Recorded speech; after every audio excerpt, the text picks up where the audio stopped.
법전협에서 선정한 형법 표준 판례 543선 형법 4 유추 적용 금지 1번입니다. 대법원 1997년 3월 22일 선고 구육도 1167 전합 판결이죠. 그리고 공직선거 및 선거부정 방지법 위반이라고 사건명이 써 있습니다. 사건명이 써 있어요. 자, 공선법 위반 사건입니다. 판결이란 말 뒤에 공선법 위반이라고 사건명이 붙어 있는데, 참고로 지금은 공직선거법이라고 하는데 예전에는 공직선거 및 선거부정방지법이었습니다. 법 제목이 2005년에 법 개정으로 법명이 바뀐 겁니다. 확인해 봅시다.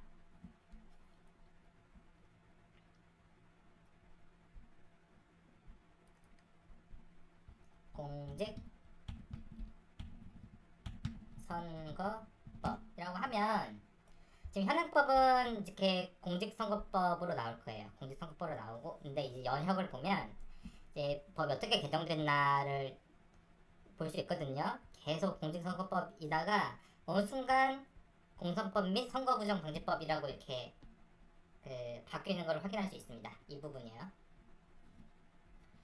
그러니까 및 선거부정방지법 부분을 법 이름에서 뺐습니다. 우리가 밥만 먹고 선거부정하는 사람들이냐? 어차피 공선법이라고 해도 선거부정 방지하는 내용들이 당연히 포함되는 거니까 이름을 좀 간단하게 바꾸자 해서 그렇게 된 거고요.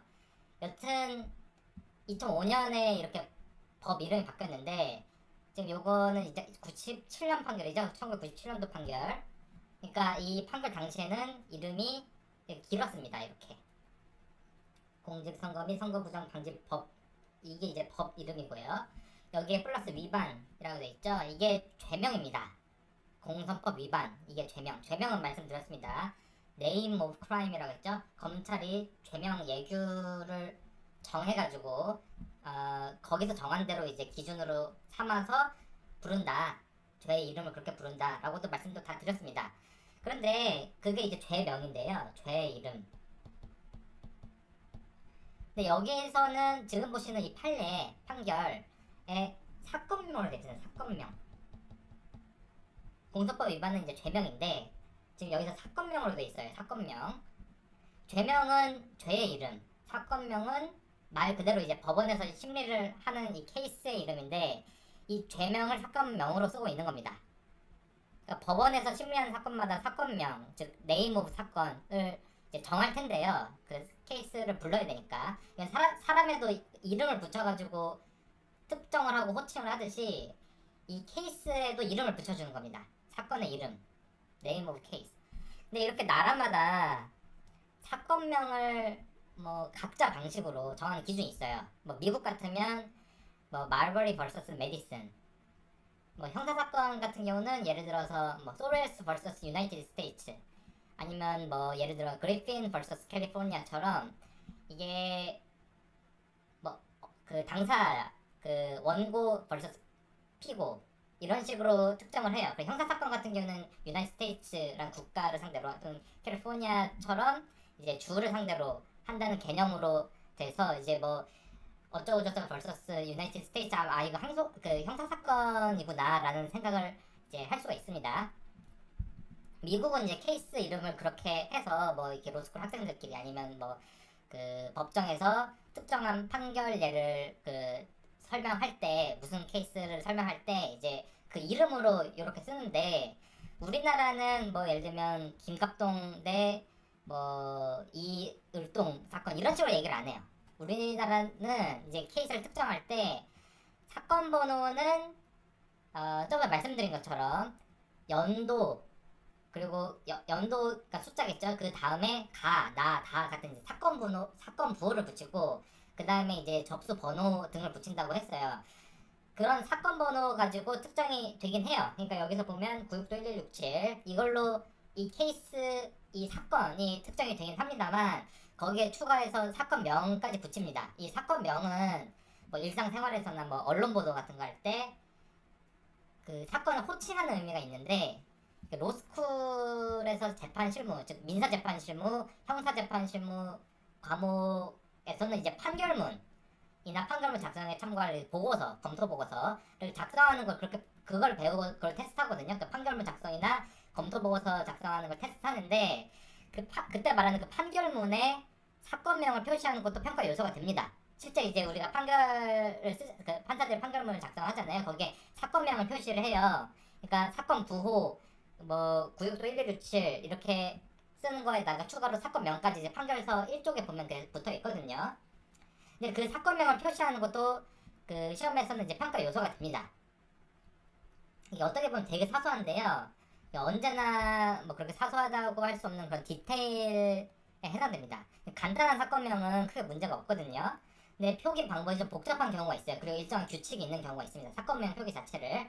근데 그때는 이제 디테일 같은 데서 차이가 갈리기 때문에 그걸 이제 평가 요소가 돼서 이제 평점도 이제 달라질 수 있는 거죠.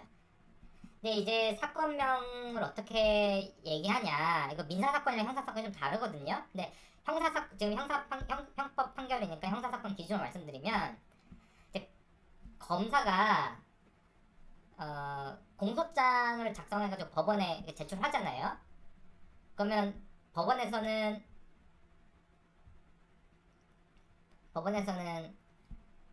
그 검사가 이제 공소장을 써가지고, 이게 공소장입니다. 공소장 써가지고 법원에 제출하면 법원에서는 그걸 접수해가지고 케이스를 관리할 거 아니에요. 지금 민사소송 같은 건 전자소송화 돼가지고 이제 전자기록으로 화가 되는데, 형사소송은 아직까지는 그 종이소송입니다. 그래서 이 기록이 있어요. 페이퍼 뭉치가 있습니다. 여기에 이제 공소장이 들어가겠죠. 검사가 법원에 제출한 이 기록에 그 표지를 만들잖아요. 그 기록 표지 보통 빳빳한 종이를 써요. 왜냐면 이게 그 헤어지지 말라고. 기록 표지 죄명을 쓰는데, 이 예를 들면 공소장에 죄명이 써 있을 거 아니에요. 그 뭐 예를 들면 뭐 절도 사건이다. 그럼 공소장에 이거 절도 사건이라고 죄명이 써 있습니다. 그러면 그 공소장에 써 있는 죄명을 이제 법원이 접수를 한 다음에 표지를 만들잖아요. 거기서 사건명으로 쓰는 거예요. 그러니까 사건명이 절도가 되는 겁니다. 한마디로 검찰이 공소장에 쓴 죄명이 원칙적으로 그대로 법원 사건명이 돼요.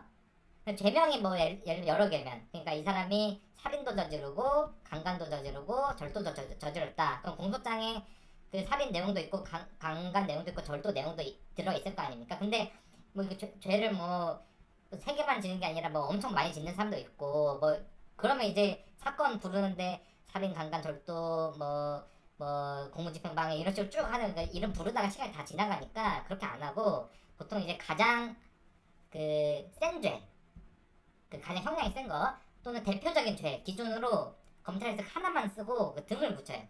그 죄명에, 공소장에 죄명이 써 있으면 살인 등, 살인 제 형량이 세겠죠. 그 살인 등이라고 이렇게 죄명이 붙어서 옵니다. 그러면 이제 법원에 접수된 사건도 이제 사건명이 살인 등이 되는 거예요. 살인 등이. 그러니까 사건명이 결국은 형사사건 같은 경우는 죄명이 사건명이 되는 겁니다. 근데 말씀드린 것처럼 이 사건명, 그 name of case, 이게 사건의 특정과 분류의 편의를 위한 것이기 때문에 이게 실제 그 죄가 법원 판결로 인정이 되든 인정이 되지 않든 간에 여튼 판결 날 때까지 그 이름이 그대로 가요. 그러니까 이름을 김천재라고 지었는데 뭐 예를 들면 얘가 컸더니 천재가 아니라 바보더라. 그래도 이름은 김천재잖아요. 왜? 이름이니까. 마찬가지입니다. 이게 나중에 법원에서 살인이 아니라 뭐 그 무죄다 아니면 막 상해더라 뭐 이렇더라도 원칙적으로는 그 처음에 기재한 그 사건명 그 죄명이 그대로 갑니다.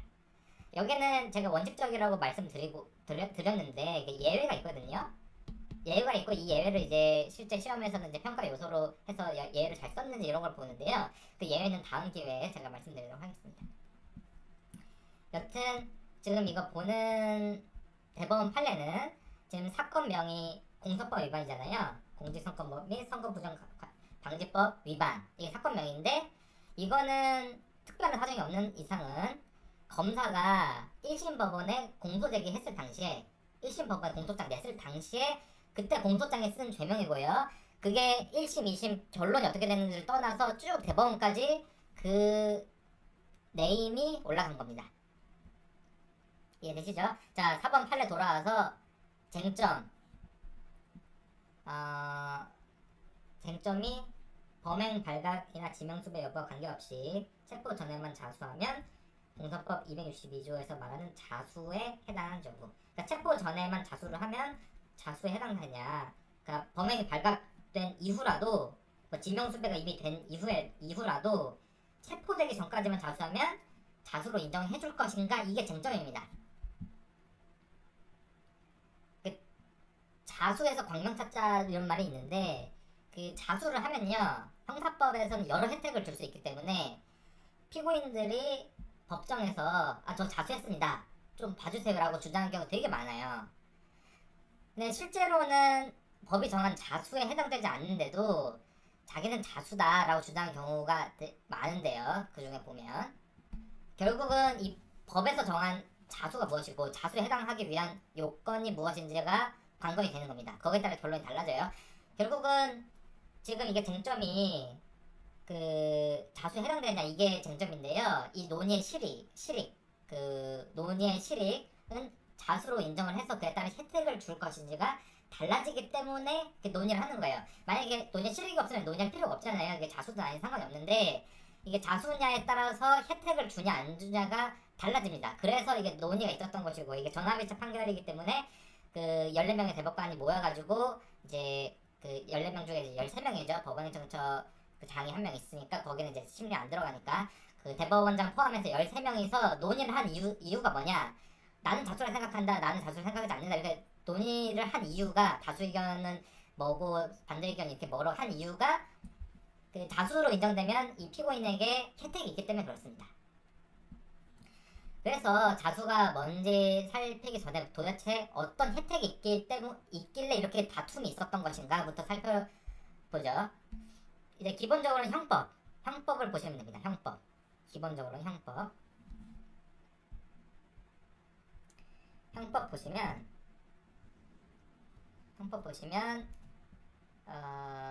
본문에서 이제 뭐 검색을 해보죠. 거기서 쭉 보시면 이게 핸드폰 어플로 보시면 이제 어플용 그 국가법령 정보 그 앱이 있어요. 그 어플용 앱이래. 그냥 하여튼 앱이 있어요. 그 보시면 거기서 그 숫자 입력하면 조문으로 쫙 가고, 뭐 특정 임의어 검색을 하면 그걸로 쭉 됩니다. 되게 빠르게 잘 돼요. 근데 이거는 지금 그 사파리에서 보는 웹이기 때문에 좀 검색에 제한이 있습니다. 이게 PC용으로 기본적으로 세팅된 거니까. 이게 원래는 제가 법령 정보 앱을 여기 쓰는데요. 이게 왠지 이렇게 지금 화면 스플릿 뷰가 안 돼가지고 지금 그 사파리로 하는 겁니다. 실제로는 어플로 보시면 훨씬 더 편하게 검색할 수 있어요. 그 52조 보시면 그 어플에서 자수라 검색하면 딱 52조가 나옵니다. 어쨌든 52조 보시면 1항에서 죄를 범한 후 수사 책임 있는 관서, 뭐 경찰서 같은데요. 그 관할 경찰서에 자수한 때에는 그 형을 감경 또는 면제할 수 있다, 이렇게 돼 있죠. 자, 형을 감경 또는 면제할 수 있다, 이렇게 돼 있습니다. 그러니까 무죄로 되는 건 아니에요. 그러니까 자수한다고 해서 무죄되는 건 아니고, 그쵸? 그 다 범죄 저질러 놓고 살인 막 저지른 다음에 자수한다고 해서 무죄되면 이상하잖아요. 그래서 무죄되는 건 아니고 범죄예요. 범죄이긴 한데 유죄입니다. 유죄인데 쉽게 말해서 자수하면 형을 깎아주거나 형을 깎아주는 거 또는 형을 면제할 수 있다는 거예요. 그러니까 감경 또는 면제를 감면이라고 하는데요. 이 감면 감경은 물론이고 면제라도 이게 무죄되는 거 아닙니다. 그 형을 면제받았더라도 그 유죄예요. 그 만약에 무죄라면 아예 면제를 할 필요도 없는 거예요. 무죄면 당연히 처벌 못 하는 거고, 유죄인 경우 중에서 이제 감경 또는 면제를 하는 겁니다. 감면이라고 부르는데, 보시면 감면해야 한다, 뭐 감면한다 이렇게 돼 있는 게 아니라 그 감면할 수 있다 이렇게 돼 있어요. 할 수 있다. 조문이 그 어떤 조문을 보면 감면해야 한다 이렇게 되는 것도 있어요. 지금 52조 1항은 감면할 수 있다고 돼 있잖아요. 근데 모든 조항에 그렇지 않다고요. 그 어플에서 한번 검색을 해보세요. 그 감면한다 이렇게 한번 검색을 해보세요. 그러니까 면제한다 이렇게 검색을 해버리면 아마 26조쯤에서 뭐 나올 거예요. 그 전에도 뭐 나올 수도 있고. 자, 26조 제목이 중지법인데 뭐라 돼 있냐면 어쩌고저쩌고 한때에는 감경 또는 면제 한다라고 돼 있습니다. 한다. 감면해야 하는 거예요. 바로 20초 뒤에 불능본 보시면 어쩌고저쩌고 한 경우는 감경 또는 면제할 수 있다. 할 수 있다 돼 있습니다. 25조도 보시면 감경할 수 있다. 26조 보시면 감면한다. 그리고 27조는 감면할 수 있다. 이렇게 돼 있습니다. 25조, 26조 이 두 조가 아주 사소하게 다르죠. 사소하다고 하기엔 너무 큰 차이긴 한데 어쨌든 이 문구가 뭐 하나하나 이렇게 다릅니다. 이게 법을 만든 사람이 형법 만든 사람이 만들다가 잠깐 조른 게 아니라면 이 차이는 일부러 낸 거라는 생각을 할 수 있잖아요. 나름 의미가 있는 겁니다. 26조처럼 감면한다 라고 이렇게 감면을 해야 하는 거, 이걸 필수적 감면이라고 합니다. 필수적 감면. 해야 하니까, 감면을 해야 되니까. 그러니까 26조에 해당되면 감면을 해야 돼요. 판사가 감면 안 하고 싶어도 감면을 안 하면 위법한 판결입니다. 감면을 해줘야 돼요. 감면한다 돼 있기 때문에. 27조 돼 있으면 감면할 수 있다 돼 있죠. 요거는 감면한다가 아니라 감면할 수 있다 돼 있기 때문에 안 할 수도 있어요. 이거는 감면할 필요 없다, 얘는 감면하면 안 된다고 판사가 생각하면 감면 안 해도 됩니다. 이렇게 안 해도 되는 것을 임의적 감면이라고 해요. 그 임의적 감면할 때 감면할지 여부는 판결을 내리는 법원의 재량이에요. 만약에 26조에 해당돼가지고 이게 필수적 감면이잖아요. 이 필수적 감면 사유인데 감경도 안 하고 면제도 안 했다. 이거는 위법한 판결이기 때문에 그렇게 선고를 하면 안 되고요.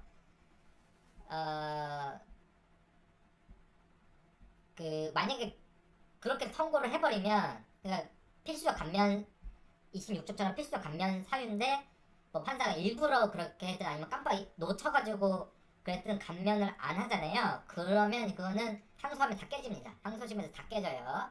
그리고 이거 누가 판결했나 이거 다 찾아봅니다. 이런 거 필수적 감면 사유인데 이거를 놓쳤다. 그거는 뭐 누가 항소하든 깨지는 겁니다. 이거는 왜냐면 법에서 그렇게 정한 거니까.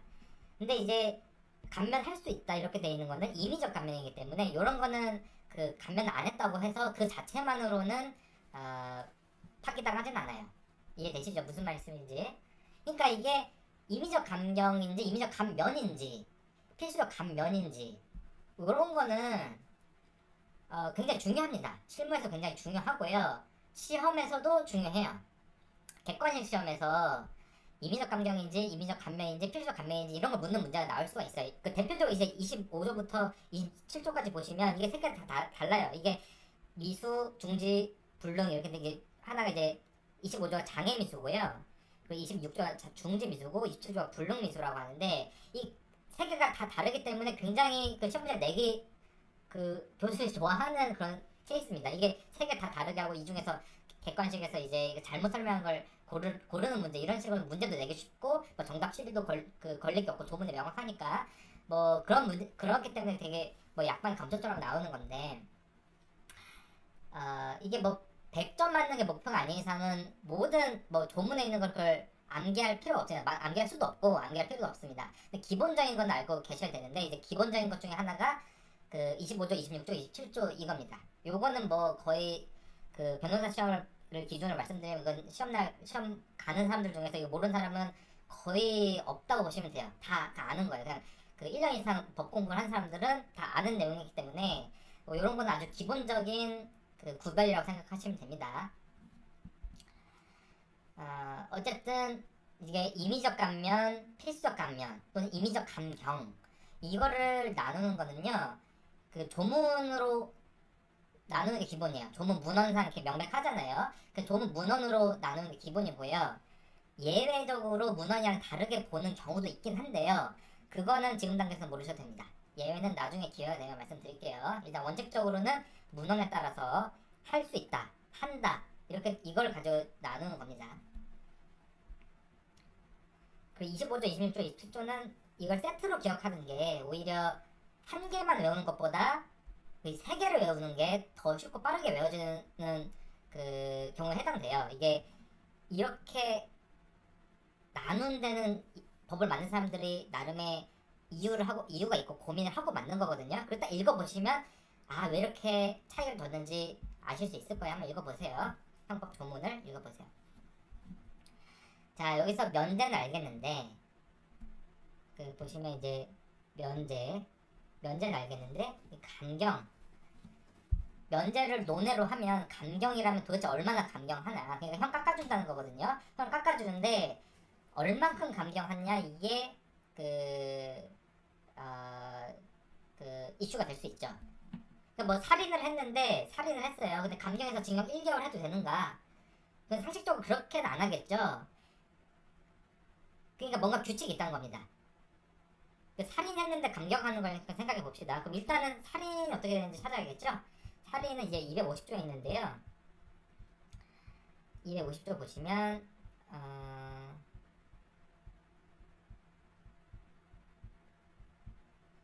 자, 250조 사람을 살해한 자는 사형, 무기, 5년 이상 징역이 처합니다. 무기는 무기징역이고요. 5년 이상의 징역은 이제 유기징역인데, 자, 사형이랑 무기는 논외로 할 거예요. 사형이랑 무기징역은 논외로 하고, 일단 5년 이상의 징역, 5년 이상 징역, 요것만 그 생각을 해봅시다. 요것만 문제된다고 합시다.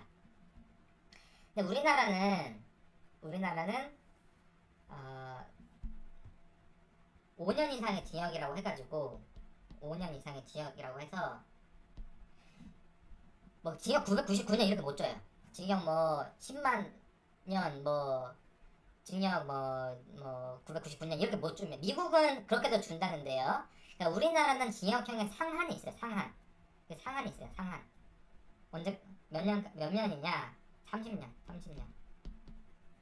30년까지예요. 우리나라는 징역 그 5년 이상이라고 써 있으면 그 뭐 판사가 막 999년 이렇게 줘도 되는 게 아니고요. 30년이 상한, 30년. 그냥 5년 이상이라고만 해도 30년 이하라는 것은 당연히 써 있는 겁니다. 안 써 있어도 써 있는 거예요. 눈에 그게 보여야 되는 거예요. 왜 30년이냐? 그 형법을 보시면 돼요. 형법에 42조를 보시면 자, 징역 또는 그 근거는 모르셔도 돼요. 징역은 무기징역 또는 유기로 하는데, 무기징역은 이제 죽을 때까지 있는 거고 그 감옥에, 유기징역은 1개월 이상 30년 이하 써있죠? 1개월 이상 30년 이하입니다. 그러니까 징역을 막 일주일, 뭐 징역 하루, 뭐 징역 3시간 이렇게 못해요. 이거는 징역이 아니고요. 그건 구류라고 뭐 있어요. 근데 그거 말고 징역인 이상은 1개월이네. 1개월. 아무리 조금 줘도 1개월. 예, 여러분이 문제를 푸셨는데 징역이 뭐 20일 이렇게 뭐 결과 그렇게 됐다. 뭔가 잘못된 겁니다. 그건 틀린 답이에요. 그리고 그 뭐 특별 가중 사유가 없다고 했을 때 징역 했는데 뭐 31년 나왔다. 이것도 뭔가 잘못 푼 겁니다. 푸시다가 뭔가 잘못된 거예요. 징역은 1개월 이상 30년 이하가 기본이에요. 원칙. 가중 사유가 없는 이상은. 자, 42조 본문 보시면 30년 이하 이렇게 원칙적으로 돼 있는데, 결국은 살인을 했다. 거기서 사형이나 무기징역 논외로 하면 징역 5년 이상인데, 결국 살인을 하면 그에겐 뭡니까? 징역 5년에서 30년 이하, 이게 살인의 법정형이에요. 이해되시죠? 너무 쉽죠? 살인죄를 저질렀는데 뭐 다른 사유가 없어요. 유기징역형 선택했다고 했을 때 징역 4년 또는 징역 31년 이렇게 선고하면 위법한 판결이고요. 이렇게 특별히 뭐 다른 게 없는데 5년에 30년 사이인데 징역 4년 선고했다. 이게 항소하면 다 깨집니다. 31년 선고해도 항소하면 다 깨져요. 위법한 판결이에요. 위법 판결. 그러니까 감경을 따로 안 한다고 하면 판사가 아무리 봐주고 싶어도 징역 5년 밑으로는 줄 수가 없어요. 그러니까 징역 5년 받으면 제일 선처받은 거예요. 참고로 음주운전 하잖아요. 음주운전 같은 경우에 지금 0.2 혈중 알코올 농도 운전 당시에 0.2% 이상이면, 자, 벌금형 그 징역도 가능한데 이제 벌금형만 기준하면 1,000만 원 이상부터 시작입니다. 그러니까 이게 그 음주운전 해가지고 이제 벌금 그 약식 명령 같은 게 막 날라오거든요. 음주운전 해가지고 그 벌금이 뭐 내가 혈중 알코올은 0.2% 이상이었는데 벌금이 1,000만 원 나왔다. 그러면 이제 내가 음주운전했는데 벌금 1,000만 원이 나오냐 이러면서 그 정식 재판 청구하는 사람들이 많이 있어요. 근데 자, 법에서 1,000만 원 이상이라고 됐기 때문에 1,000만 원보다 밑으로 내릴 수가 없습니다. 뭐 감경 다른 사유가 없는 이상은. 그러니까 1,000만 원이면 사실은 제일 선처를 해준 겁니다. 그러니까 뭐 다른 특별 사정이 없을 때. 그러니까 보통 0.2% 이상 혈중 알코올 농도인데 물론 0.03에서 뭐 0.08까지는 그 하한을 더 낮출 수 있고요. 그리고 0.08부터 0.2까지는 그 500, 그 500, 300에서 500 사이기 때문에 요거는 이제 그런 게 있는데 이제 0.2% 넘으면 진짜 완전히 만취한 거거든요. 막 인사불성인 상태인데 그러면 이제 벌금이 1,000만 원이 제일 법에서 정한 가장 봐준 거라는 얘기입니다. 그런 경우에 정식 재판을 청구하면 그 택도 없기 때문에 이제 정식 재판 그 판결을 해도 이제 1,000만 원으로 나오고요. 다만 이제 거기서 심리를 추가로 해봤는데 장량 감경 사유가 있었다. 그러면 이제 더 낮출 수는 있게 되겠죠. 근데 그런 게 아니라면 장량 감경 사유가 없으면 그러면 1,000만 원이 가장 봐준 것이 되는 거예요. 그러니까 살인도 기본적으로 다른 감경 사유가 없으면 살인했는데 5년형 받았다? 이거는 이것보다 더 봐줄 수 없는 거예요. 제일 선처받는 거예요. 근데 이거는 지금까지 말씀드린 감경 사유가 없다는 걸 전제로 한 거고요. 근데 형법 26조 아까 보신 26조에 해당돼가지고 뭐 감경 사유가 있다. 26조 뭐였죠? 중지범이죠. 범인이 그 살인을 하려다가 칼 꺼내서 막 이렇게 그 찌르려고 이렇게 딱 했는데 내가 이러면 안 되겠다. 후회, 막심, 동정, 연민 이런 걸로 스스로 그 자의로라고 하거든요. 자의로 그러니까 스스로 중지한 경우에 중지 미수라고 하는데 그러면 형을 반드시 감경 또는 면제를 해야 돼요. 근데 면제를 너무 내로 하면 감경을 해줘야 되거든요. 그러면 5년 이상 즉 5년에서 30년이라고 돼 있는 것을 감경을 해야 됩니다. 감경한다라고 됐기 때문에 감경 또는 면제한다 됐기 때문에 필수적 감경이기 때문에 면제를 하면 이제 면제를 해줘야 되는 거고요. 면제가 아니면 감경을 해줘야 되는데 자 그럼 감경 어디까지 할 수 있냐? 어디까지 할 수 있을 것 같아요? 결론부터 말씀드리면 하한과 상한을 모두 2분의 1씩 줄입니다. 그러니까 2.5년 이상 15년. 그러니까 2.5는 5의 2분의 1이고 15는 이제 30의 2분의 1이잖아요. 그러니까 2.5년에서 15년까지로 되는 거예요. 살인죄 있는데 이게 중지 미수다. 내가 살인하려고 했는데 사람 못 죽였어요. 근데 내가 뭐 경찰에 출동해가지고 못 죽인 게 아니라 뭐 내가 그냥 스스로 그냥 안 한 거야. 그러면 이제 중지 미수 해당돼가지고 그 면제되지 않는 이상은 2.5년에서 15년 사이가 되는 거예요. 근데 왜 하한과 상한을 2분의 1씩 감경할까요?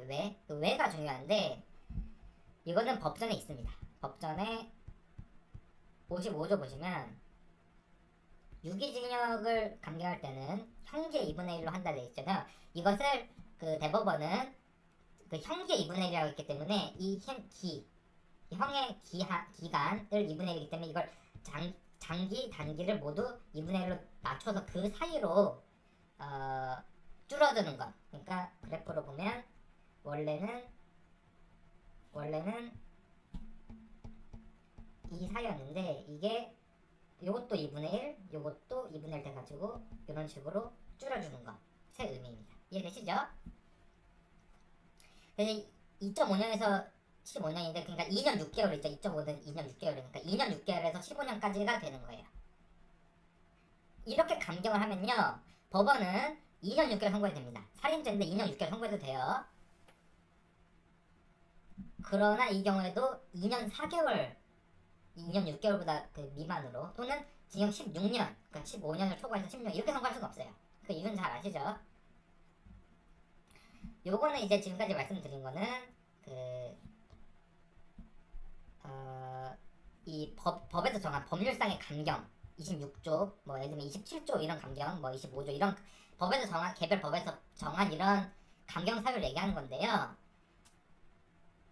이런 감경 사유가 별도로 없더라도, 그러니까 뭐 살인 기수예요, 기수. 기수는 이제 죽인 거. 그러니까 미수는 못 죽인 거, 안 죽였거나 못 죽였거나 하여튼 사람이 안 죽은 건데, 이제 기수는 사람이 죽었어요. 내가 찔러가지고 죽였어. 그러면 이제 25조부터 27조 해당 사항이 아예 없고요. 그거 해당하지 않는데, 그런 경우에도 감경을 해줄 수가 있습니다. 법원이 재량으로 감경을 하는 제도가 있고, 이게 많이 들어보셨을 텐데 바로 장량 감경이에요. 장량 감경. 장량 감경. 형법 53조 보시면, 자, 범죄 정상에 참작할 만한 사유가 있을 때는 장량하여 형을 감경할 수 있다 돼 있습니다.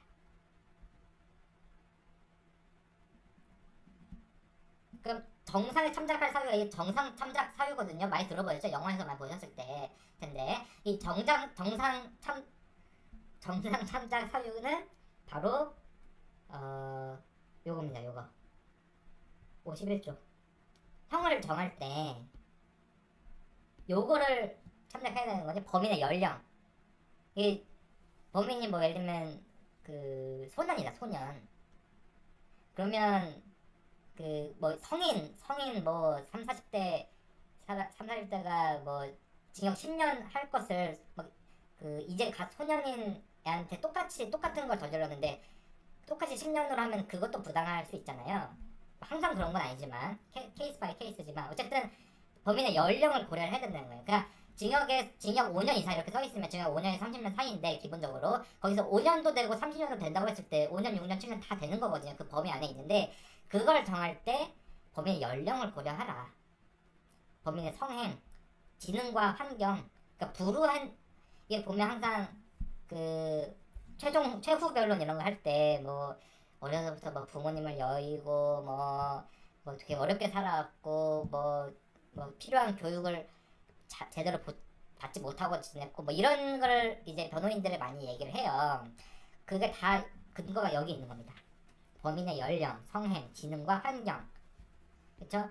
그 똑같이 살인죄를 저질렀는데 IQ 뭐 한 150, 160 이렇게 되는 사람이랑 IQ 80 이렇게 그 지능이 낮아가지고 자식을 뭐 통제를 못하는 사람을 똑같이 10년으로 선고할 것인가, 그걸 지능에 전혀 상관없이 똑같이 다 10년을 선고하는 게 맞는가, 여기에 대한 의문이 있을 수 있죠.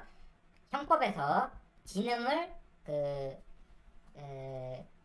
형에 양형하는 사유로 명시를 해놨습니다. 지능을 고려해야 돼요. 연령, 성행, 지능, 환경을 고려하도록 되어 있습니다. 그리고 피해자에 대한 관계. 그러니까 뭐 예를 들면 그 살인을 저질렀는데 피해자랑 뭐 전혀 모르는 사람이다. 또는 뭐 각별한 관계가 있었다. 이것도 뭐 경우에 따라서는 그게 그 가중적 사유가 될 수도 있고 감경 사유가 될 수도 케바케지만 어쨌든 그걸 고려를 해야 된다는 거예요. 막 선고하면 안 된다는 얘기예요. 그리고 범행 동기, 그러니까 뭐 배고파서 물건 훔친 사람이랑 내가 피해자가 괴로워하는 꼴을 보기 위해서 그 물건 훔친 사람은 다를 거 아니에요. 그쵸? 수단 결과, 그리고 범행 후의 정황, 그러니까 반성을 하고 있는지, 뻔뻔하게 하든지, 또는 뭐 피해자한테 피해 그 배상을 위한 노력을 했는지, 실제로 피해 배상이 이루어졌는지, 이런 것들을 굉장히 종합적으로 봅니다. 그래서 이게 항상 그 형량을 정할 때 이런 것들을 반드시 고려를 해야 돼요. 이런 걸 고려 안 하고 형 선고 내린다, 그거는 위법합니다. 왜? 참작하여야 하기 때문에. 이걸 어느 정도로 참작할지, 뭐 어느 정도의 중요성을 가지고 참작, 그건 다 판사마다의 재량인데, 어쨌든 이거를 놓쳐가지고 예를 들면 합의가 됐어요. 피해자랑 뭐 합의가 됐든 아니면 피해자한테 피해 배상을 해줬어. 근데 피해 배상을 해줬는데 피해 배상을 안 한 사람이랑 똑같이 처벌한다? 또는 피해 배상을 하나도 안 해주고 오히려 막 뻔뻔하게 뭐 그 가해자를 욕하고 다니는 피해자를 욕하고 다니는 이런 사람이라면 그거를 고려를 해야 되는데, 그 소송 기록에 그 내용이 나와 있는데 그거를 놓쳐가지고 그걸 반영 못했다. 이건 다 위법한 판결이 되는 거예요. 왜? 참작해야만 하기 때문에. 이해되시죠? 그 장량 감경 얘기를 했는데 이 장량 감경을 할 때 그 만약에 정상 참작할 사유가 굉장히 꽤 의미가 있는 것들이 있다. 그러면 장량 감경할 수 있는 겁니다. 이해되시죠? 이 말이 무슨 말이냐면 5년 이상 30년 이하라고 했을 때 그때 5년 정할지 30년으로 할지 뭐 6년 할지 7년 할지 이거 할 때도 이런 것들을 고려해야 되고요. 그리고 여기서 좀 특별 고려할 사항이 좀 의미가 있다는 것이 있으면 그 장량 감경을 해가지고 5년에서 30년 자체를 줄일 수 있다는 겁니다. 그쵸? 그게 바로 장량 감경이에요. 그래서 살인죄를 저질렀는데 5년 30년인데 뭐 법에서 정한 감경 사유가 아무것도 없어. 뭐 미수도 아니고 뭐 자수도 아니고 뭐 아무런 감경 사유가 없어. 근데 2.5년에서 15년 사이 선고할 수 있습니다. 정상 참작 사유가 그러니까 일반적인 정상 참작 사유가 있을 때 이거를 종합해 봤을 때 얘는 5년은 너무 좀 심한 것 같다 라고 보면 법에서 정한 다른 감경 사유가 없더라도 2.5년에서 15년 사이 이렇게 충분히 선고할 수 있습니다. 자, 이제 다음 질문은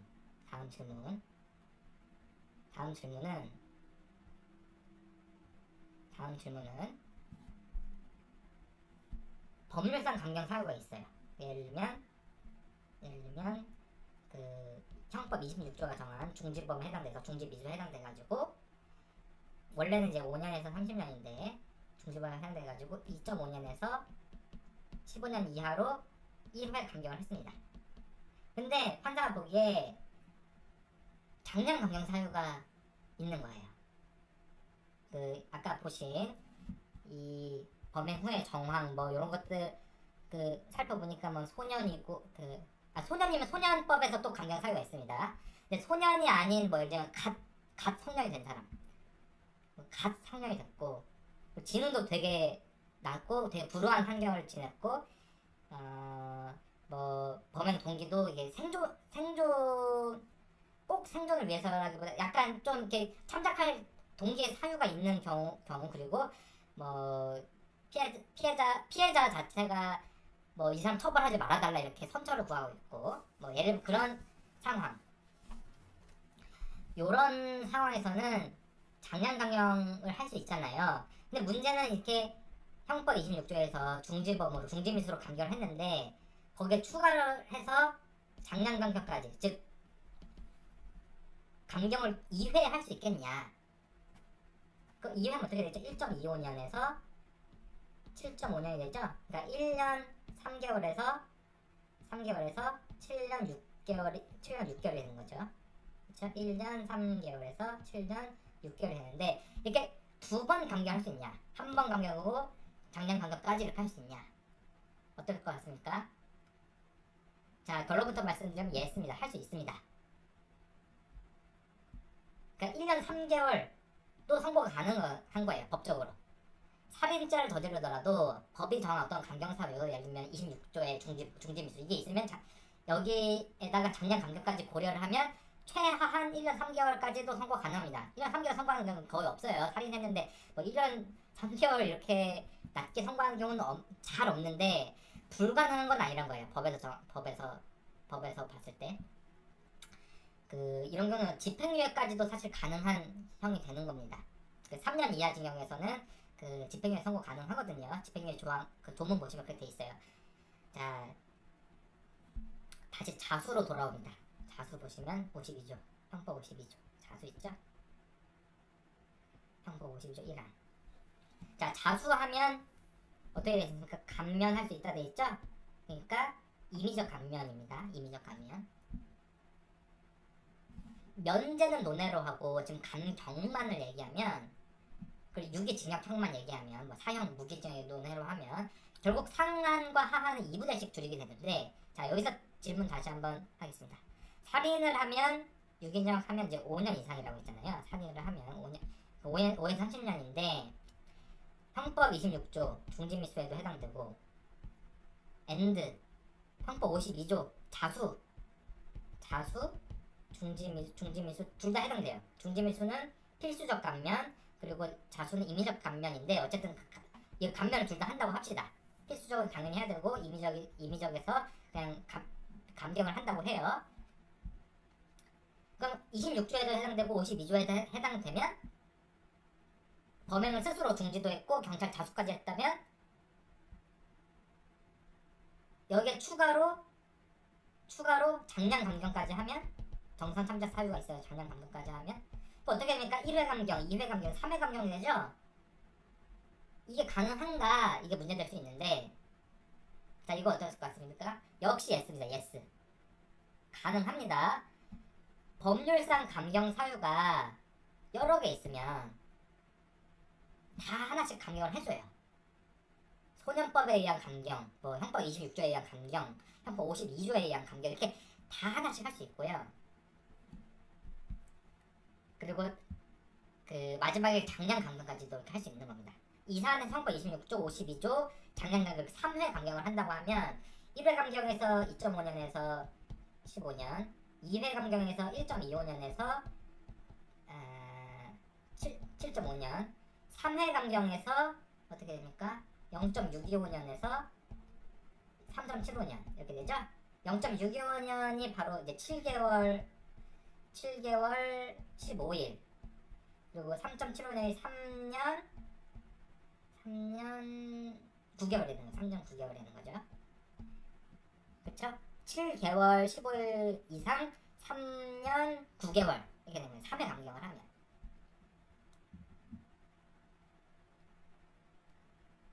참고로 이 장량 감경 자체는 한 번까지만 돼요. 그러니까 장량 감경을 여러 번 할 수 없어요. 아무리 정상 참작할 사정이 많더라도 무한대로 감경할 수 없잖아요. 무한대로 감경하면 이제 이곳에 2분의 2분의 2분의 하다 보면 이제 0에 수렴을 하는 게 되는데 실제로 0은 성공 못하죠. 왜냐면 징역 1개월 이상이니까. 근데 그게 뭐 안 되겠죠. 장량 감경은 한 번밖에 못 씁니다. 마지막에 한 번 쓸 수 있는 조커 같은 거예요. 조커. 지금까지 말씀드린 내용들은 모두 대법원 판례에서 명시적으로 선언한 내용들입니다. 감경할 때 순서가 있어요. 이거를 지금 뭐 사실 2분의 1, 2분의 1 하는 것은 그 어느 걸 먼저 하냐 나중에 하냐에 따라 크게 달라지지 않는데 나중에 또 가중 사유가 있고 하면 이걸 그 어떻게 가중하고 감경하냐에 따라서 그 최종 나오는 게 달라지거든요. 산수에서 더하기 한 다음에 곱하기 하는 거랑 곱하기 하다가 더하기 하는 거랑 뭐 괄호를 어떻게 여냐에 따라서 그 나중 값이 달라지나요? 법하고 마찬가지입니다. 이렇게 형을 정할 때도 이 순서가 어떻게 달라지냐에 따라서 형이 달라지기 때문에 이게 법에서 정해놔야 돼요. 법에서 정해놨습니다. 그래서 형법 56조 보시면 자 가중 감경 순서 이렇게 1, 2, 3, 4, 5, 6 순서로 되어 있죠? 지금 보시면 장량 감경이 맨 마지막에 있는 거 보실 수 있어요. 그 34조 여러분이 34조를 모르기 때문에 이거는 모르셔도 되고 지금 누범도 이거 지금 당연히 모르셔도 되고 어쨌든 순서는 각 누법 경작 이렇게 되어 있습니다. 각삼 누법 경작인데 33조 모르셔도 되고 모르면 각법 경작 이렇게 되는 거예요. 각법 경작 이거 뭐 외우시면 좋고 근데 지금 단계에서 그걸 외울 필요는 없고 장량 감경이 맨 마지막에 위치한다 이 정도 기억하면 충분합니다. 그리고 형법 54조 보시면 54조 형법 54조 보시면 자 선택형과 장량 감경이 있는데 이게 형이 수종이면 먼저 적용할 형을 정하고 그 다음 감경하는 데 있죠. 이것도 선택을 한 다음에 감경하는 얘기인데요. 이게 무슨 소리냐면 아까 살인죄 보시면 사형, 무기징역, 5년 이상 유기징역 이렇게 있는데 이게 이제 형의 종류잖아요. 이거를 먼저 이 세 개 중 하나 고르고 그 다음에 이제 감경하라는 얘기예요. 그러니까 유기징역을 골랐으면 사형이랑 무기징역을 버리라는 겁니다. 버리는 카드예요. 버리는 카드. 그러니까 그 다음에 이제 감경을 하면 이제 2분의 해서 이제 5년, 2.5년, 15년 되는 거죠. 그래서 아까 뭐 각 누법 경작 이렇게 돼 있는데 실제로는 각 선 누법 경작이 됩니다. 각이랑 누 사이에 선택이 들어가요. 형 선택이. 이게 형법 54조 플러스 실무의 태도인데요. 요거는 뭐 차차 아시게 될 겁니다. 이해되시죠? 이게 지금까지 말씀드린 이렇게 형을 정하는 단계 이게 바로 형사재판 실무 그러니까 판결서에서 형사 판결서 작성 실무를 배우는 과목이 있을 거 아니에요. 그 형사재판 실무인데 이제 민사재판 실무가 이제 학점에서 제일 크고 그 다음에 이제 큰 게 형사재판 실무입니다.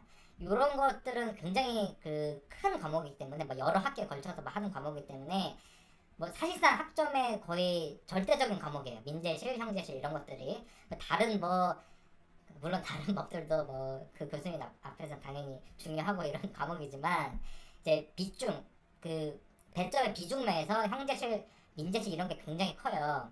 그러니까 뭐 그 학점의 단위가 뭐 예를 들면 뭐 그 뭐 특정해서 얘기하는 그렇죠. 뭐 무슨 법이 이제 1학점이면 뭐 민사재판실무는 뭐 5학점, 6학점 이렇게 되고요. 그러니까 아무리 딴 거에서 메이플을 받아봤자 민재실에서 시 한번 떠버리면 이제 굉장히 뭐 여러 가지가 힘들어지는 겁니다. 그 형제실, 그 민재실 6학점이면 이제 형제실은 5학점 정도 뭐 이런 식으로 되는 거예요. 그러니까 그래도 여러 학기에 걸쳐 있고 굉장히 중요한 과목인데 지금까지 말씀드린 게 이제 형사재판 실무 로스쿨에서는 이제 2학년 3학년 때 예전 사법연수원 시절에서는 사법시험 합격 후에 연수원에서 배우는 내용에 해당돼요. 물론 실제로는 더 복잡하죠. 지금 말씀드린 것보다 훨씬 복잡하긴 한데요. 그 형을 선고하게 되는 이 메커니즘 핵심은 이제 그 내용이에요. 요거를 이제 복잡한 것, 예외적인 것들 그런 것들 이제 배우게 되시는 겁니다. 그러니까 그 형을 선고하게 되는 과정 핵심을 말씀드린 건데, 자 정리하면 살인을 저질렀다? 그러면 사형, 무기, 5년 이상 유기징역. 물론 이런 거 다 외울 필요 없습니다. 그 자주 보면 외워지는 것이 있는데 이런 거 막 외우라고 하지 않아요. 그러니까 형사재판 실무 그 시험장에는 법정을 주어져요. 법정을 주어지고 그걸 보고 찾을 수 있기 때문에 이 법이 어느 위치에 있는지 정도만 기억하면 좋고 뭐 절도라든지 뭐 횡령 배임 뭐 강도 이렇게 자주 나오는 것들은 외우지 않더라도 자주 보시면 외워질 거예요. 살인도 5년 이상 이것도 뭐 벌써 외우셨잖아요. 이거 들으신 분은 지금. 그러니까 그런 거기 때문에 이런 걸 막 사형, 무기 5년 이상 이런 법정형 같은 걸 외우실 필요가 전혀 없습니다. 이걸 막 외우고 그걸 외운 걸 테스트하는 그 시험이 아니고 그런 과목도 아니고 그것도 아니에요. 그냥 법학이라는 것 자체가 이런 것들은 그 기본적으로 이해를 하시는 거고 그 개별 법정형을 외우는 게 막 조문 외우는 그런 사람들이 아닙니다. 채점을 그런 걸로 채점하지도 않고요. 어쨌든 사형, 무기 5년 이상 유기징역 이게 이제 살인을 저질렀을 때 사무 5년 이상 이 단계가 있는 거고요. 이 단계 여기서 형을 선택하고 거기서 그 유기징역형 5에서 30년 거기서 뭐 임의적 감면상인 자수가 인정돼서 감경을 하고 2.5년에서 15년 또 장량경경하고 1.25년에서 7.5년 자 그래서 1.25년에서 7.5년 도출했죠? 여기까지 단계가 있는 겁니다.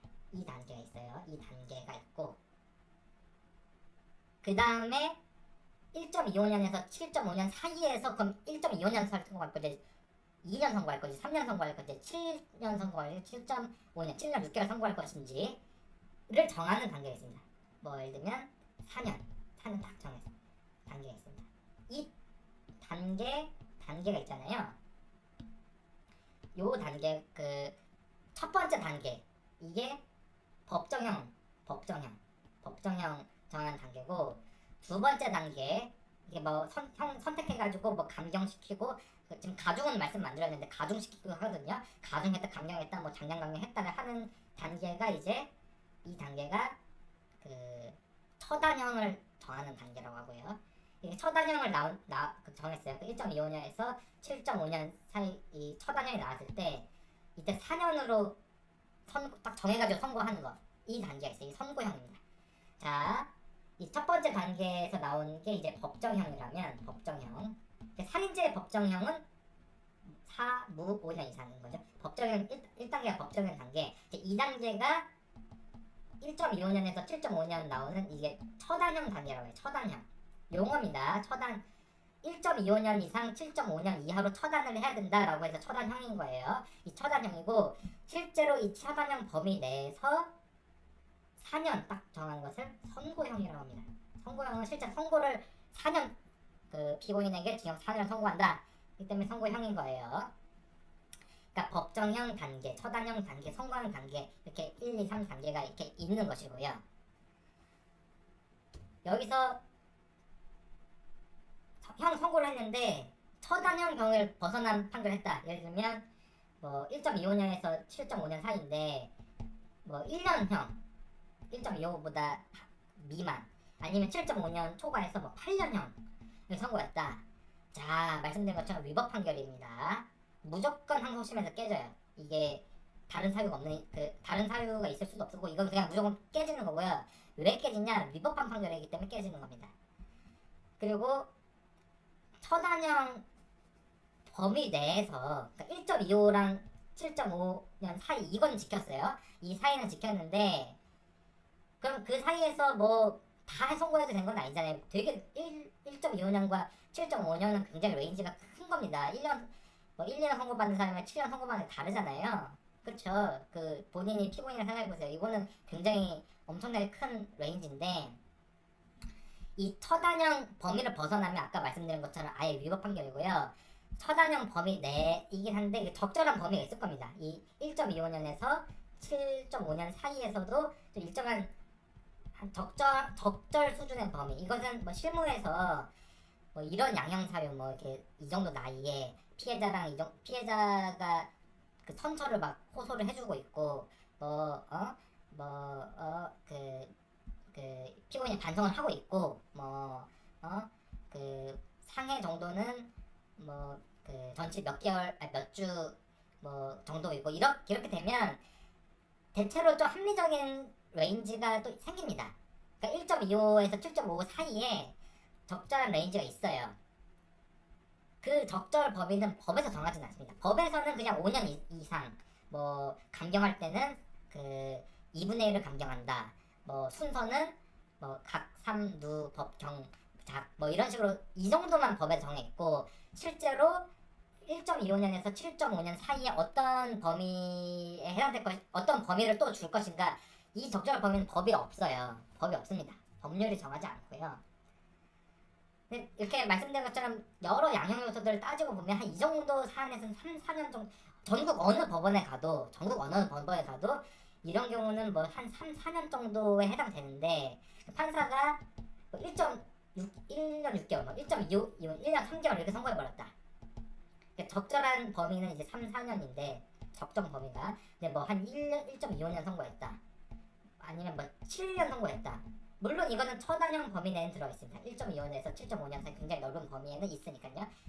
하지만 이거를 특별한 이 법만 좀 유독 1년 6개월 선고해버렸다? 또 7년 선고했다? 이거는 위법하다고 단정할 수는 없지만요. 부당한 형일 수가 있습니다. 부당한 형일 수 있고 부당한 판결일 수가 있는 거예요. 그래서 검사든 피고인이든 간에 검사는 너무 형이 낮다. 피고인은 너무 형이 세다. 그 양형이 부당하다면서 양형 부당으로 항소하면 항소심에서 깨질 수도 있습니다. 물론 케바케이고요. 형사소송법 보세요. 형사소송법 보시면 다 있어요. 이런 게. 형사소송법 보시면 한 350조 이 언저리에 그 항소 조문이 있어요. 저도 막 항소 조문이 몇 조부터 시작하니까 외우지 않습니다. 외울 이유가 없거든요. 대략 300 몇십 조부터 있구나. 그래서 나중에 시험장에서 한 이 정도 펴보면 되겠다. 이 정도의 감만 있을 뿐이지 뭐 이걸 조문을 다 외우는 게 그 시험 테스트하는 게 아닙니다. 예를 들면 357조 이렇게 써있는데 이 357조가 이호 조문인지 이 숫자 외우는 시험이 아니에요. 절대로. 몰라. 이걸 변호사들한테 352조 뭡니까 하면 잘 몰라요. 물론 자주 나오는 법률 그 조문은 아는데 그 다 강약 조절이 있는 거죠. 어쨌든 361조의 5를 보시면 항소 이유 이게 있어요. 자, 361조의 5. 항소할 이 이유가 있으면 이런 이유가 있으면 항소할 수 있다는 얘기예요. 쉽게 말해서. 항소 이유서에는 이런 얘기를 써야 되는 겁니다. 항소 이유서에 그 판결이 위법합니다. 뭐 관할 위반이 있습니다. 이 판사가 들어가면 안 되는데 들어갔습니다. 재판이 공개돼야 되는데 밀실 재판을 했습니다. 판결을 봤는데 판결에 판결문에 이유가 안 써 있습니다. 아니면 판결문에서 이유 무슨 예를 들면 5년 이상의 징역을 선고해야 되는데 4년 그것보다 하여튼 그 판결문이 앞뒤가 안 맞는 경우가 있을 수 있잖아요. 그게 그런 경우 항소. 자 보시면 사실 오인, 내가 이 사람을 때린 게 아닌데, 내가 이 사람 때린 게 아닌데 내가 때린 걸로 잘못 사실 인정을 했습니다. 뭐 이런 거 있고 14호. 자 15호, 이게 바로 양형 부당이죠. 양형이 부당합니다. 그러니까 예를 들면 아까 말씀드린 것처럼 처단형이 1.25년에서 7.5년 나왔다. 그러면 근데 이제 1년을 선고했다? 그러면 아까 말씀드린 것처럼 위법하기 때문에 아까 361조의 5, 형사소송법 361조 5에 그 항소 이유 중에서 1호인가 2호인가 보시면 이제 위법한 판결 있죠? 그런 경우는 거기에 해당되는 거예요. 근데 1.25년에서 7.5년 사이에는 들어갔거든요. 그 사이에 들어갔는데 예를 들면 적정한 범위는 3년에서 4년 정도가 좀 적정한 범위고 전국 어느 법원 가도 한 그 정도 나오는데 여기만 특별한 다른 사정 없이 뭐 1.25년 선고했다. 그러면 이 처단형 범위 내에는 있지만 양형은 부당하기 때문에 361조의 5 항소 이유 중에 15호 양형 부당에 해당돼서 항소를 할 수 있고, 그럼 항소심에서 그런 경우를 가정하면 거의 깨집니다. 항소심에서. 이해되시죠? 그러니까 1호를 이유로 항소하는 거랑 15호를 이유로 항소하는 게 다르다는 거예요. 여기서 자 이렇게 법정형과 처단형과 선고형을 정하는 이런 과정을 형의 형을 정하는 거, 두 글자로 양형이라고 하고요. 이 형을 정하는 과정의 뜻입니다. 그 중에서도 이게 처단형까지 나온 상태에서 선고형을 정하는 거, 이 좁은 단계, 처단에 도출된 상황에서 그 중에서 4년으로 딱 선고형 정하는 단계, 이것을 좁은 의미의 형의 양정, 즉 좁은 의미의 양형이라고 부르는 겁니다. 그러니까 법정형을 주고 선고형을 정하는 것을 넓은 의미의 양형이라고 한다면, 처단형을 주고서 거기서 선고형을 정하는 것을 좁은 의미의 양형이라고 하는 거죠. 이해되시죠? 차후에는 이런 양형 과정은 설명 제가 이미 이걸 들으신 걸로 이해하시는 걸로 보고 생략을 하도록 하겠습니다. 형법 52조 돌아오시면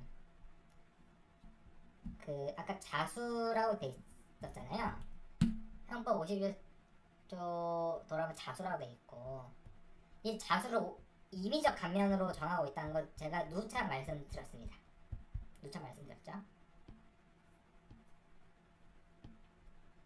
그래서 관련해서 형제실에서 배우는 내용을 일부러 소개했습니다. 형법 52조는 자수를 임의적 감면을 정하기 때문에 법원이 감면을 안 할 수도 있어요. 꼭 감면해야 되는 거 아니에요. 그럼 감면 안 하면 되지 않냐? 네, 됩니다. 그게 언제나 정당하다고 할 수는 없지만 적어도 감면을 안 했다는 이유만으로 위법하지는 않아요. 그러니까 문제는 형법이 아니라 공선법이에요. 공선법의 문제인데, 공직선거법을 보시면 이게 이 당시 법은 조금 다르거든요. 이게 90 몇 년도 판결이기 때문에 이 당시 법은 좀 다른데, 현행법이랑 현행법 기준으로 말씀드릴게요. 어차피 과거법을 여러분들이 외울 필요는 전혀 없고, 물론 현행법도 이걸 외울 필요는 없습니다. 자, 지금 현행법에 이게 있는데, 이게 예전에도 비슷한 내용으로 돼 있었어요. 그러니까 개정이 2012년, 2000년, 2005년 이렇게 다 개정이 있었는데, 지금 이 쟁점되는 것에는 기본적으로 비슷했습니다. 자, 제목, 자수자에 대한 특례. 그 조문 제목을 표제라고 합니다. 자수자에 대한 특례.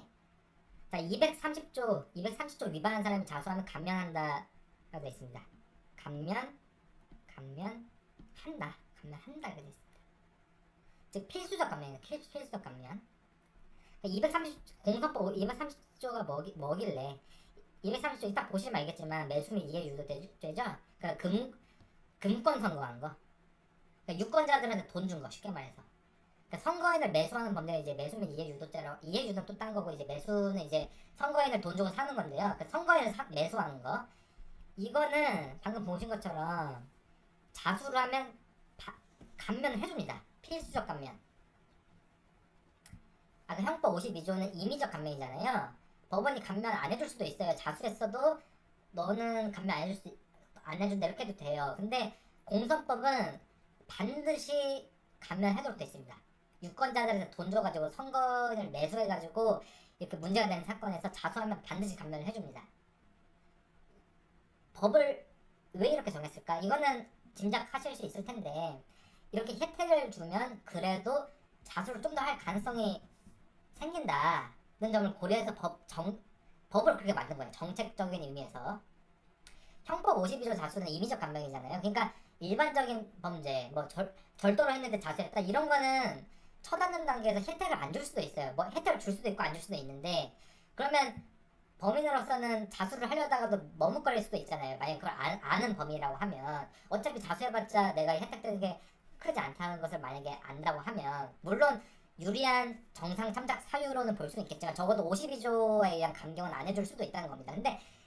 그런데 공선법 위반, 유권자들한테 돈 줘서 선거에 매수해서 이렇게 문제된 거는 반드시 감면을 해주도록 돼 있어요. 그래서 이제 이렇게 범죄를 저지르고 나서 자수를 해가지고 경찰에 제발로 와가지고 자기 처벌해달라고 이렇게 다 자백하고 이렇게 되는 측면이 있는 겁니다. 그래서 법을 그렇게 만든 거예요.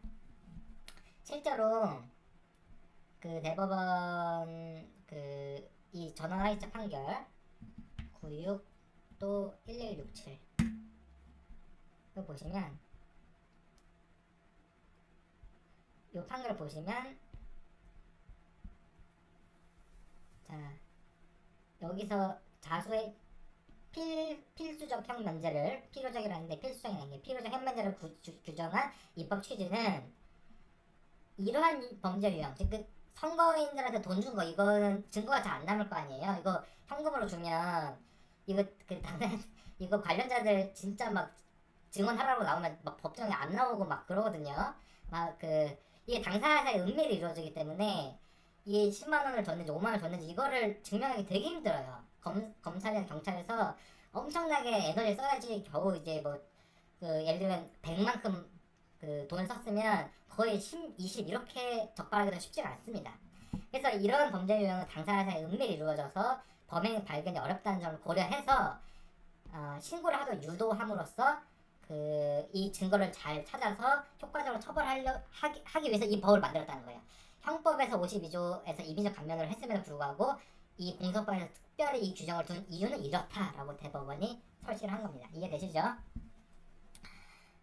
여튼 230조이랑 공소법 위반 사건에서 필수적 감면을 했기 때문에 이제 다른 일반 형사 사건에 비해서 요런 공소법 사건은 자수를 했냐가 굉장히 큰 관건이 돼요. 아예 면제까지도 가능하니까. 그래서 이 사안에서 자수한 거에 해당되느냐 아니냐가 쟁점이 된 거고요. 피고인 당연히 자수에 해당된다고 주장했고 검찰은 자수 아니라고 주장을 한 겁니다. 공소법 262조 보시면 그냥 자수한 때라고 돼 있어요. 그리고 형법 52조도 참고할 수 있는데 죄를 범한 후 수사 책임 있는 관사를 자수한 때 자수한 때라고만 돼 있습니다. 범죄를 저지르고 나서 경찰서에 자수한 때라고 돼 있으니까 도대체 자수한 때가 도대체 뭐냐? 일단 근본적인 질문을 하자면 자수가 뭐냐? 부터 생각하시면 됩니다. 고소 있고요.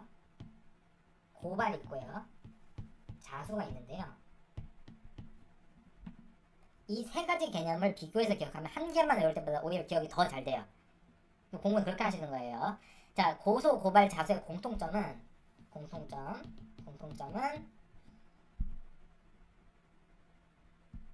경찰에 이 사건을 범인을 처벌해 달라. 이 사건 범인을 처벌해 달라. 경찰이나 이런데 친구한테 얘기한 건 의미가 없고 경찰에 이 범인을 처벌해 주십시오 라고 얘기를 하는 겁니다. 처벌해 주십시오. 이건 고소든 고발이든 자수든 똑같아요. 공통이에요. 범인을 처벌해달라. 이 사건 범인을 처벌해달라. 고소는 피해자가 범인을 가해자 범인을 처벌해달라고 하는 거고, 고발은 제3자가 범인을 처벌해달라고 하는 거고, 자수는 가해자 즉 범인 스스로 자기를 처벌해달라고 하는 겁니다. 그러니까 피해자가 하냐 제3자가 하냐 가해자가 하냐에서 고소 고발 자수가 다를 뿐이지 공통적으로 경찰에 지금 범인 가해자 또는 본인이 이제 이 가해자 스스로 범인을 처벌해달라고 경찰에 요청을 하는 거예요. 처벌해 주십시오. 폭행 사건이 있다. 폭행 사건이 있다. 그 폭행 맞은 사람이 경찰에 가해자 처벌해 주십시오라고 하는 게 고소고요. 목격자 아니면 뭐 제3자 시민, 그냥 시민이 경찰에 가해자를 처벌해 주십시오라고 하는 게 이제 고발이고요. 가해자 스스로 때려놓고서 저를 처벌해 주십시오라고 하는 게 또 자수입니다. 이렇게 의사표시를 하는, 처벌해달라고 하는 의사표시를 하는 주체의 차이가 있을 뿐이지 내용은 특정 사건의 범인을 처벌하려고 하는 거기 때문에 그 112 신고, 112 신고 요거는 고소도 아니고 고발도 아니고 자수도 아닙니다. 112 신고는 112 신고하는 것만으로는 요거는 그냥 신고를 해서 이런 사건이 일어났다, 이 사건이 발생했다는 것을 신고하는 것이 112 신고잖아요. 물론 112 신고해서 전화를 한 다음에 저를 처벌해 주십시오, 뭐 저 사람을 처벌해 주십시오 라고 해도 되는데 보통은 112 신고하는 경우는 급하기 때문에 그렇게까지 뭐 이렇게 하지 않고 그냥 신고해서 좀 일단 출동해달라 이렇게 요구하는 경우가 대부분이거든요. 그래서 112 신고만 가지고는 고소로 보지 않고 고발로 보지 않고 자수로 보지 않습니다. 원칙적으로 거의 대부분의 케이스에서는 처벌해달라 요청을 하는 분명한 표시가 있어야 되고요. 그것도 경찰이나 검사나 경우에 따라서는 법원처럼 수사기관 같은데 표시를 해야지 고소든 고발이든 자수든 되는 겁니다. 왜? 범인을 처벌해 달라고 하는 요구이기 때문에 그래요. 고소, 고발, 자수는 거기에 해당되지 않으면 고소도 아니고 고발도 아니고 자수도 아닙니다. 이 사건 자수가 문제됐는데요. 공소법을 위반한 다음에 일단 위반했어요. 낙당 불이에 위반한 다음에 위반자가 검찰청에 자진 출두를 해가지고 나 범행한 거 맞다, 나 처벌해 달라 라고 한 사건이었습니다. 그러면 뭐 자수가 돼야 될 텐데 문제가 뭐였냐면 이게 실제로는 범행을 저지른 다음에요. 범행을 저지른 다음에 7월달경에 경찰에서 이거를 지금 이 사건을 알아내가지고 알게 돼가지고 수사를 해가지고 알게 돼서 7월에 지명수배 했습니다. 지명수배. 이 사람 지명수배를 한 거예요. 경찰에서 이미 7월에. 그리고 구속영장도 이때 발부를 합니다. 한 7월인가 8월인가 구속영장을 발부를 해요. 그 구속영장을 발부를 받았어요. 영장 나왔습니다. 영장 들고 이 사람을 구속시킬 수 있는 거예요. 가서 이제 영장 들고 영장 보여준 다음에 너를 뭐 무슨 혐의로 체포한다, 당신은 뭐 진술 거부권 있고 변호인 선임할 수 있고 이런 미란다 고지 같은 거 하면서 구속을 할 수 있는데 그 구속할 수 있는 이제 그 영장을 받은 겁니다. 영장을 받았고. 근데 이 사람 피고인이 도망을 가서 구속을 못했어요. 실제로 영장은 나왔는데 구속을 못했습니다. 왜 어딘지 모르니까. 이 상태에서 10월달에 집에 있던 피고인이 집에 있으면 찾아왔겠죠. 그 도망 다니던 피고인이 갑자기 검찰청에 자진 출두한 거예요. 검찰청에 자진 출두해가지고 자백하고 나 처벌해달라 다 한 겁니다. 그러니까 문제는 이렇게 범행 발각이 돼서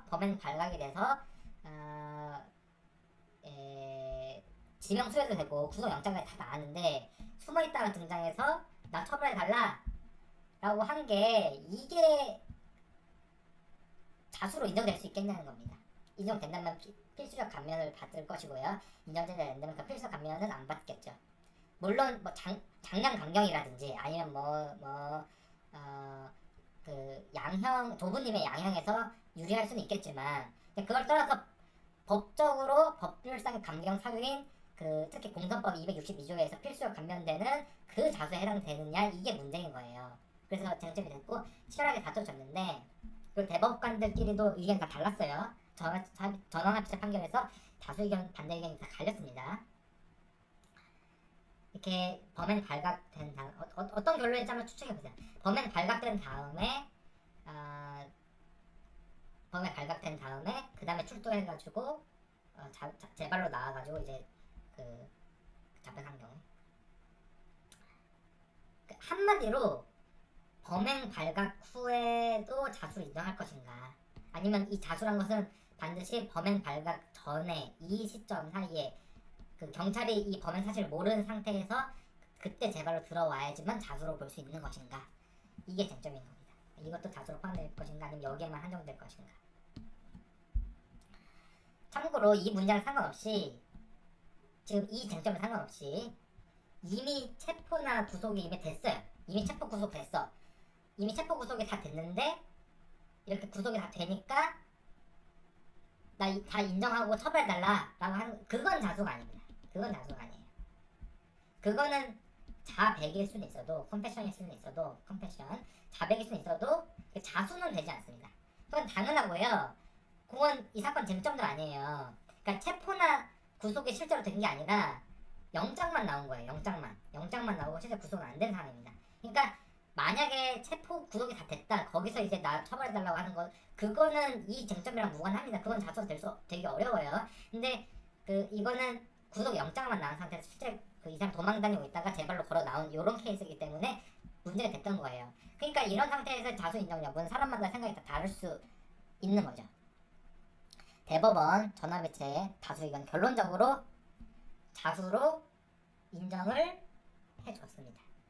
자수다. 이것도 자수다. 왜? 이것도 자수다. 왜? 공선법 조문 봐도 범행이 발각되기 전에 라고 조문에 그런 말이 안 써있다는 거예요. 조문에 그런 제한을 안 걸어놨기 때문에 범행이 발각되는 전이든 후든 구속영장이 나왔든 지명수배가 됐든 안 됐든 간에 범행이 발각되기 전이든 후든 상관이 없다.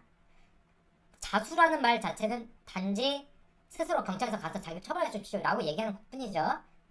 그러니까 물론 필요하다면 범행 발각 전에만 자수를 인정할 수도 있어요. 그것만 자수라고 볼 수도 있습니다. 근데 그렇게 하려면 법에서 범행 발각 전에 하난다 라는 것을 명시를 했어야 한다는 겁니다. 대법원 전화에서 다수 의견은 그렇게 하려면 범행 발각 전에 한합니다 라고 이제 조문에 그걸 명시를 했어야 되고요. 그럼 법을 정하기 나름이겠죠. 근데 우리 공선법은 그렇게 명시 안 했거든요. 그러니까 우리가 일반적으로 쓰는 자수라는 의미랑 다르게 그 의미를 축소, 한정해서는 안 된다는 거예요. 만약에 자수라는 의미를 범행 발각 전에 하나는 걸로 축소해서 이해를 하면요. 그거는 어떤 용어에 있는 그 문헌에 있는 의미 한계를 넘어버리는 것이고요. 결과적으로 유추해석을 하는 셈이 돼서 안 된다는 겁니다. 자, 중요한 말 나왔죠? 유추해석. 그 자수라는 말을 범행 발각 전에만 한정된 것으로만 이해한다면 그것은 일종의 유추해석이다 라는 것이 됩니다. 안 된다는 거예요. 유추해석은 금지된다는 얘기입니다. 유추해석 금지 원칙 잘 아시죠? 민법에는 유추해석 금지 원칙 없어요. 민법에는 유추해석 다 하는데 민법에는 그런 원칙이 없고 형법에만 있는 원칙입니다. 유추해석 금지는 형법에 있는 원칙인데 유추해석해서 처벌하면 안 된다는 게 이제 바로 유추해석 금지 원칙이에요. 중학생들도 아는 겁니다. 중학생들도 법전에 무슨 법 A조에서 언제 어디에서 양을 도살하면 처벌한다 라고 조문에 그게 돼 있어. 언제 어디서 양을 도살하면 처벌한다. 근데 뭐 양을 도축하면 처벌하는 건 뭐 오케이 뭐 근데 염소를 도축한 사람이 있어요. 실제 사건입니다. 실제 사건 좀 이게 이해하기 편하게 쉽게 말씀드리는 거예요. 양이랑 염소 비슷하잖아요. 그러니까 양이랑 염소가 비슷하니까 이 A조가 있으면 이거 유추해가지고 아니 뭐 이 취지가 언제 어디서 양을 도축하지 말라는 취지는 염소도 도축하지 말라는 취지 아니겠냐라고 해가지고 검사가 그렇게 해서 기소를 해요. 양이랑 염소 비슷하니까 염소 도살하는 사람도 A조를 적용해 처벌하겠다고 하니까 대법원에서 안 된다라고 한 겁니다. 염소에도 양에 관한 규정을 적용하는 것은 유추해석이라서 형법에서 이걸 가지고 처벌하는 것은 금지됩니다. 형법에서요. 그럼 염소 도축한 사람 처벌 못하느냐? 처벌 가능해요. 처벌하려면 염소를 도축한 사람 처벌하려면 국회가 법을 만들어가지고요. 언제 어디에서 염소를 도살하면 처벌한다. 이렇게 법률을 정하면 됩니다. 충분히 그렇게 해서 법률을 정해서 처벌하면 되는데 그런 법률도 없이 처벌하는 것은 안 된다. 범죄와 형벌은 국회가 만든 국회 뭡니까? 국민의 대표죠? 우리가 선거에서 뽑은 사람들, 국회의원들, 국민의 대표, 국회가 만든 법률로 특정해서 처벌해라. 양 도출한 사람 처벌하려면 국회가 그렇게 법을 만들면 되는 것이고, 염소를 도출해서 처벌하면 그렇게 법을 만들면 되는 것이고, 양이나 염소 둘 다 모두 처벌하려면 그 국회가 그렇게 법을 만들면 됩니다. 그렇게 법률을 정하면 돼요. 그렇게 충분히 그렇게 처벌할 수 있는데 그런 법률도 없이 처벌하는 게 안 된다는 원칙. 범죄와 형벌은 국회가 만든 법률로 특정해서 처벌하는 원칙. 이게 죄형 법정주의죠. 이것 때문에 안 된다는 거예요. 형법에서 말하는 유추해석 금지 원칙은 결국은 이 죄형 법정주의 원칙에서 파생을 하는 것이죠. 그러니까 지금 공선법 262조의 자수 필수적 감면으로 되어 있는 거. 형법 52조는 임의적 감면인데 공선법 262조는 여러 정책적 이유에서 자수를 필수적 감면을 했는데, 이 자수에 아무 말도 없는데 이거를 반드시 범행 발각 전에 하는 자수라고 좁혀서 이해하는 것은 결과적으로 보면 염소도 양에 포함된다라고 해석하는 것과 별반 다르지 않다는 거예요. 대법원의 다수의견 입장이 그겁니다. 그렇게 하면 안 된다는 거예요. 그 유추해석 금지 원칙 위반이고요. 결론은 이 사건에서 이 사람이 지명수배된 이후에 구속영장 다 나왔어요. 구속영장 나왔고 아직 구속만 안 된 상태예요. 영장은 다 나왔고 이 상태에서 재발로 들어가서 자수한 이 사건에서도 자수를 인정을 할 수 있다. 자수를 인정할 수 있다.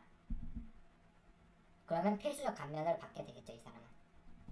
이 사건에서 서울고등법원은 자수에 해당되지 않는다고 하면서 감면을 안 했는데요. 필수적 감면은 이걸 262조에 의한 감면을 안 했는데요. 대법원은 서울고등 판결이 잘못되었다면서 서울고등 판결을 파기하고요. 사건을 서울고등으로 돌려보내면서 다시 판결하라고 했습니다. 필수적 감면을 했겠죠. 자, 이 사건입니다. 그게 바로 필수 판례 그 4번 표준 판례 4번이 되겠습니다. 쭉 읽어보시죠. 다수 의견. 법규에서 문헌 가능에서 벗어나는 해석을 하면, 자수의 문헌을 벗어난 해석을 하면 유추해석으로서 죄형 법정주의에 위반한다. 여기서 이 원칙은 형법에 관한 그 가벌성에 관한 어떤 경우에 벌할 수 있냐, 가능할까, 벌을 가능한 벌을 하는 게 언제 가능하냐, 이런 규정에 적용되는데, 대표적으로 이제 감면, 필수적 감면이죠. 필수적 감면 사유를 면제해 주는 걸 좁히면 결과적으로 유추해석하는 셈이, 유추해석해서 더 처벌하는 거랑 마찬가지라는 거예요. 그러니까 감면은 좋은 거죠. 필수적 감면 좋은 거예요. 이 좋은 것의 혜택을 줄이는 것은 나쁜 것을 늘리는 거랑 마찬가지라는 취지입니다. 그러니까 여기에도 유추해석 금지 원칙이 적용되는 것이고요. 형법 52조나 뭐 공선법 262조 보면 문헌의 범행 발각 전이라는 이 문구가 없어요. 그냥 자수라고만 할 뿐입니다. 그런데 여기서 범행 발각 전이라는 개념을 추가한 것은 언어의 가능한 의미를 넘어서 자수의 범위를 제한함으로써 처벌 범위를 확대한 것이 되고, 처벌 범위 확대하려면 어떻게 해야 되죠? 국회가 법률을 만들어가지고 법을 정하면 돼요. 법률에 염소도 처벌한다. 범행 발각 전도 범행 발각 전이어지만 자수를 인정하고, 거기에 해당되지 않는 자수는 자수를 인정 안 해주겠다. 이게 법을 정하면 됩니다. 그렇게 해야 되는데 그렇게 안 했다. 근데 법원이 그런 법률도 없이 법원이 요걸 자수로 인정 안 하면 결국은 유추해석 금지 원칙에 위반된다는 아주 기념비적인 판례입니다. 선정 이유. 자수는 방금까지 말씀드린 것을 세 줄로 요약한 겁니다. 자수는 형벌 감면상으로서 그 해석 범위는 가벌성에 영향을 미치는데, 이렇게 언어에 가능한 의미, 여기서 위조 사유, 책임적 사유, 이건 지워버리세요. 이걸 여기에 이렇게 쓰는 것은 여러분들의 이해를 더 혼란스럽게 합니다. 이게 그 초판이나 제2판, 제3판이 나올지 모르겠는데, 지금 이거 그 필수 판례로 선정해놓고 지금 그 처음 판례 공부하는 사람들한테 이렇게 넣으면 굉장히 미스리딩한 얘기가 돼요. 이거 지워버리십시오. 자, 이처럼 언어의 가능한 의미를 넘어 제한적으로 해석하면 유추해석 금지에 해당된다라고 판결입니다. 굉장히 중요한 판결이고요. 여러분들이 이 케이스는 굉장히 유명한 케이스이기 때문에 여러분들이 나중에 프로 대 프로로서 얘기를 할 때, 여러 변호인이 돼가지고 법원 얘기를 할 때 이 케이스를 딱 얘기하면 왜 이 얘기를 하는 것인지 다 소통이 됩니다. 왜냐 너도 알고 나도 알고 누구나 대학교 1학 그 법학부 실험 1학년 때 로스쿨 실험에는 로스쿨 입학하기 전부터 다 알고 있는 파일이기 때문에 너도 알고 나도 알고 있는 파일이기 때문에 의사소통할 때 편하거든요. 그러니까 바로 리딩 케이스가 되는 겁니다. 이런 케이스들이. 그렇죠?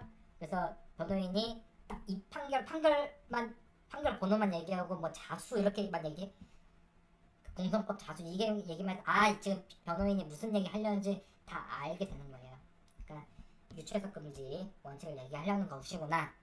언어의 문헌에 있는 것보다 더 좁게 해서 그 감면 범위를 좁히는 것은 안 된다. 거꾸로 언어에 있는 그 문헌보다 더 큰 의미로 해석함으로써 더 확장 해석함으로써 더 처벌을 많이 시키는 것도 안 된다. 그런 건 안 된다는 거예요.